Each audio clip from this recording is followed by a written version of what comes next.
She shuddered. Julie Greene didn't do movie night. Camille, look. She tried again. It's not that I don't respect your suggestions.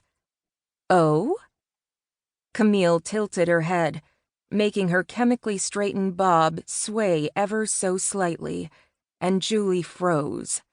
Over the years, Julie had come to think of Camille's usually immobile hair as her tell. When it moved, someone's life was about to get really messy. Up until now, it had never been Julie's life. In the 6 years that she'd been working for Camille as a full-time columnist, this was the first time Julie had received a direct order on a story topic. Even when Julie had been fresh out of college, with nothing but a handful of internships under her belt, Camille had given her wide latitude on what to write about. Julie knew that Camille trusted her judgment. So what was with the sudden power trip? It didn't make sense. Julie was one of Stiletto's best columnists, and they both knew it. And Camille had always encouraged her writers to play to their strengths. Julie's niche was the single readers with the dream of falling in love. After that, they were on their own. Julie sat up straighter. Wait, no, that wasn't entirely true. Readers did have some place to go once they got past the fun part of dating. Grace Brighton. Why not have Grace do it? Julie asked excitedly. She's your relationship guru. And here I thought you and Grace were both my relationship gurus. We are, Julie agreed quickly. It's just that we each have our own expertise. Anything having to do with long-term relationships is Grace's. Camille pursed her lips, painted today in a rather shocking coral. And how would you describe yourself? Julie's heel jittered beneath the desk in frustration. Camille knew full well what Julie's expertise was. Everyone at the Stiletto office did.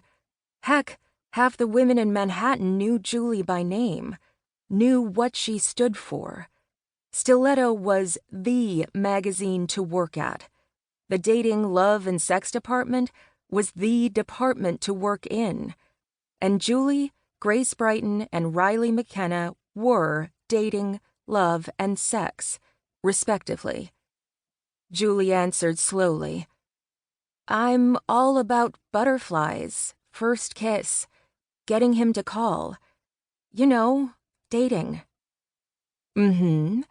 And how is it that a woman goes from those giddy first few dates to the comfortable, committed stuff that Grace writes about? Julie's mind went blank.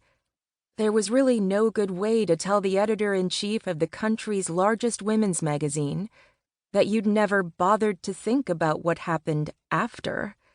And sure, maybe some people might think Julie a little insubstantial, but she was willing to bet those same people were perpetually dateless or entrenched in yoga pants and movie nights. Well, I guess it sort of evolves, Julie replied finally. How? With the right person, it just happens. That's the mystery of what makes true love so special. God, I almost made myself vomit. Camille shook her head. Not good enough. You've seen the letters from our readers. They want to know the specifics. These are women who've already had the 3rd date. They've even been on the 7th. But then what? How do they move forward? Julie's sleeveless Kate Spade turtleneck dress suddenly felt a little tight around her throat. If not Grace, Riley could write it, Julie said, grasping at straws. You know, I actually think she's been looking for a way to broaden her focus and take a break from the sex stuff for a while. Can't you just see it? Outside the bedroom, or something like that. Julie, Camille said with a sigh. Grace and Riley have their stories figured out for the next few issues. I've already okayed them.